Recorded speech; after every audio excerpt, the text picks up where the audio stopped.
Baik, Assalamualaikum warahmatullahi wabarakatuh. Bismillahirrahmanirrahim. Alhamdulillahi rabbil alamin. Wassalatu wassalamu ala asyrafil anbiya wal mursalin Sayyidina wa habibina wa syafi'ina Muhammadin wa ala alihi wa sahbihi ajma'in ma ba'du. Baik teman-teman yang saya hormati, ini adalah mata kuliah perdana tentang ulumul hadis atau mata kuliah hadis. Mudah-mudahan teman-teman senantiasa dalam kondisi sehat walafiat dan senantiasa dalam lindungan Allah Subhanahu wa taala. Baik, ini mata kuliah hadis Nabi, berbicara tentang hadis Nabi dan ulumul hadis nanti. Kita perlu bertanya tentang mata kuliah ini, kenapa kita itu harus belajar hadis? Apa sih pentingnya belajar hadis Nabi itu? Ini saya kutipkan sebuah kutipan dari sebuah bukunya Dr. Ragib As-Sirjani dalam kitabnya Ar-Rahmah fi Hayatin Nabi. Jadi, kam minal khairi sayafutu ahlal ardi lam yadrusu siratahu sallallahu alaihi wasallam. Wa kam min kunuzil ilmi satuhdaru in ghafilan nasu an tadabburi fi hayatihi.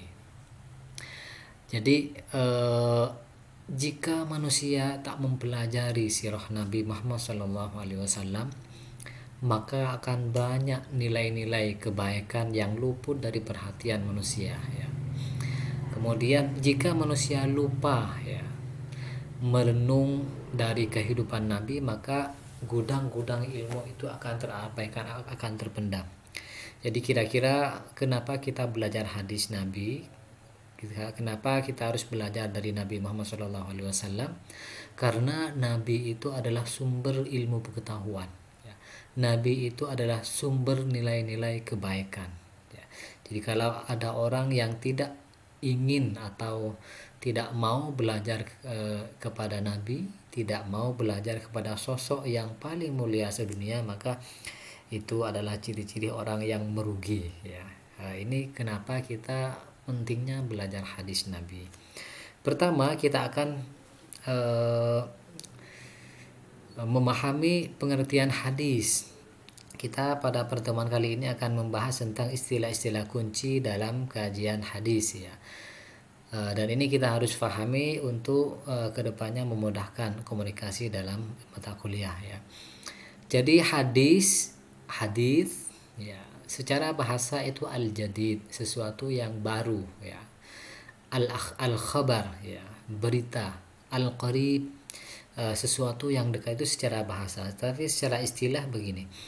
Hadis Nabi itu adalah segala sesuatu yang disandarkan kepada Nabi, ma'udhifa ilan Nabi sallallahu alaihi wasallam, min qaulin, baik perkataan, au fi'lin atau perbuatan, au sifatin khulqiyatin au khuluqiyatin, atau sifat-sifat fisik dari Nabi atau sifat akhlak Nabi ya.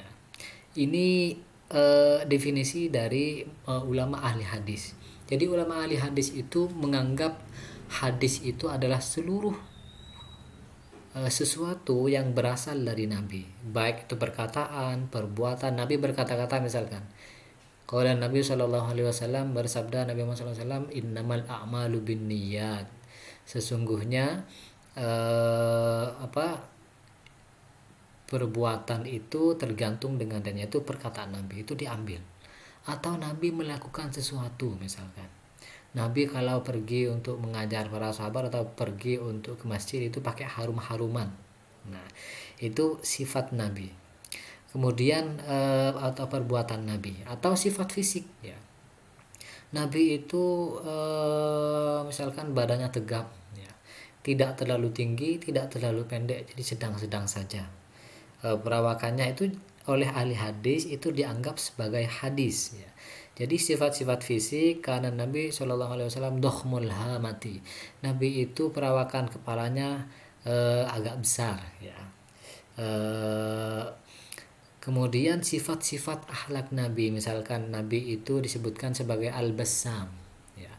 Nabi itu disifati oleh para sahabat dengan al-bassam. Al-Basam itu tidak hanya bibirnya yang tersenyum, tetapi wajah Nabi itu tersenyum. Bagaimana? Ya berseri-seri. Ini menurut para ulama ahli hadis, segala sesuatu yang berasal dari Nabi, maka itu adalah hadis. Nah, berbeda dengan ulama ahli usul fiqh ya. Mereka membatasi hadis Nabi itu segala sesuatu yang berasal dari Nabi, baik itu perkataan, perbuatan maupun yang lainnya yang berkaitan atau yang ada kaitannya dengan hukum syariat atau yang bisa dijadikan dalil ya, istidlal untuk menentukan hukum syariat. Kenapa ada perbedaan antara ahli hadis dengan ahli ulama usul fiqh ini? Kalau ahli hadis itu memandang Nabi sebagai kudwah ya, atau uswah. Jadi segala sesuatu yang berasal dari Nabi apapun itu maka diambil. Kemudian kalau ahli ulama ahli usul fiqh memandang Nabi sebagai syari ya. Salah satu yang diberikan mandat oleh Allah Subhanahu wa taala untuk menyampaikan syariat sekaligus syari ya, sesuatu seseorang yang diberikan mandat oleh Allah Subhanahu wa taala untuk membuat hukum yang belum dijelaskan di dalam Al-Qur'an misalkan. Jadi ini kenapa ada perbedaan istilah hadis menurut ulama ahli hadis dengan ulama ahli usul fiqh. Nah, istilah lain dari hadis itu sunnah ya. Ini ada yang menyamakan hadis itu sama dengan sunnah. Sunnah ya sama dengan hadis, tetapi ada ulama-ulama belakangan ada yang membedakan. Sunnah itu berasal dari kata at-thariqah al-mu'tadah ya, jalan yang dilalui ya, jalan yang dilalui, mahmudatan kanat au madmudatan ya, baik yang dilalui itu, jalan yang dilalui itu adalah terpuji maupun tercela. Makanya di dalam hadis itu ada sunnah hasanah, ada sunnah sayyi'ah, ada tradisi. Ini sunnah juga bermakna tradisi ya, atau adat kebiasaan. Maka dalam hadis itu Nabi pernah menyebutkan ada sunnah hasanah, ada sunnah sayyi'ah ya, tradisi yang baik dan tradisi yang jelek, yang buruk ya. Tetapi dalam kajian ulumul hadis, istilah sunnah ini didefinisikan oleh sebagian ulama adalah segala sesuatu yang berasal dari Nabi ya, baik itu perkataan ya, seperti hadis tadi, perbuatan, takrir ya, pengakuan dari Nabi, sifat-sifat Nabi, bahkan perjalanan hidup Nabi, sirah Nabi itu termasuk dari bagian termasuk dari bagian ini ya, sunnah ya. Baik sebelum Nabi diangkat jadi Nabi, qoblal bi'tsati au ba'daha, atau setelah Nabi itu diangkat dari Nabi. Jadi kalau dibandingkan dengan hadis, sunnah ini nampaknya lebih luas ya. Karena sebelumnya kalau hadis Nabi itu dihitung setelah Nabi itu diangkat menjadi seorang Nabi, baru ini segala sesuatu yang berasal dari Nabi dianggap hadis. Tetapi kalau sunnah, itu baik sebelum Nabi diangkat sebagai seorang Nabi maupun setelah Nabi diangkat menjadi seorang Nabi. Ini baik begitu. Jadi perbedaan sunnah antara hadis. Nah, ulama kontemporer seperti Fazlur Rahman misalkan ya, beliau menjelaskan seperti ini, menarik penjelasannya. Jadi sunnah itu adalah perbuatan Nabi atau kebiasaan Nabi yang kemudian diikuti oleh para sahabat, kemudian mentradisi menjadi sebuah tradisi. Jadi sunnah itu adalah perbuatan Nabi, kemudian diikuti oleh sekelompok sahabat banyak, kemudian menjadi tradisi. Itu namanya sunnah. Kemudian hadis itu adalah verbalisasi dari sunnah. Sunnah prakteknya Nabi dengan para sahabat, kemudian hadis itu adalah catatan-catatan praktek dari Nabi itu yang tercantum dalam kitab-kitab hadis, itu hadis. Jadi dalam konteks ini kalau ditanya lebih dulu mana antara hadis dan sunnah, lebih dulu sunnah. Sunnah dulu baru ada hadis. Makanya hadis salah satu definisinya adalah sesuatu yang baru, al-jadid. Jadi itu pengertian sunnah ya. Tetapi meskipun ada yang menyamakan sunnah dengan hadis ini. Baik, ini perdebatan para ulama tentang pengertian hadis dan sunnah. Ada juga istilah-istilah lain hadis, khobar dan athar ya. Hadis, khobar dan athar. Hadis seperti yang dijelaskan di awal, kemudian khobar itu berasal seakar kata, bukan seakar kata tetapi sama makna dengan an-naba'u, khobar ya. Kemudian athar itu bekas dari sesuatu.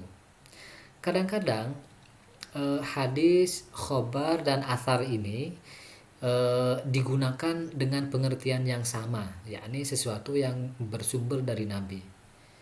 Ada hadis misalkan itu kadang-kadang disebut khobar dari Nabi, athar dari Nabi.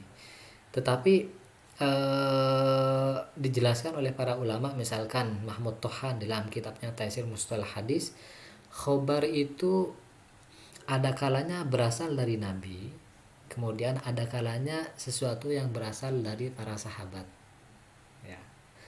Kalau athar, sesuatu yang berasal dari sahabat Nabi atau tabi'in. Ini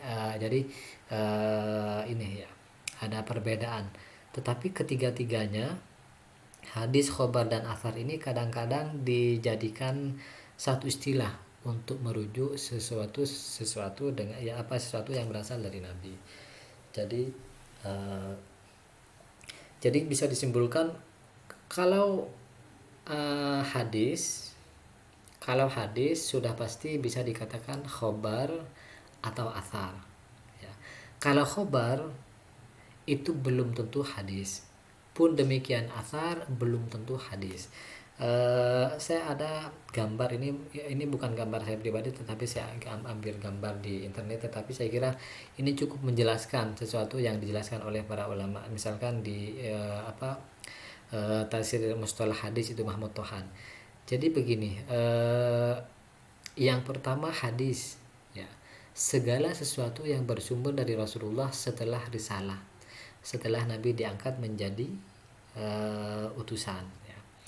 Kalau sunnah, segala sesuatu yang bersumber dari Nabi baik sebelum dan sesudah risalah, sesudah misi kerasulan. Nah, jadi dalam satu titik hadis dan sunnah ini sama-sama berasal dari Rasulullah ya.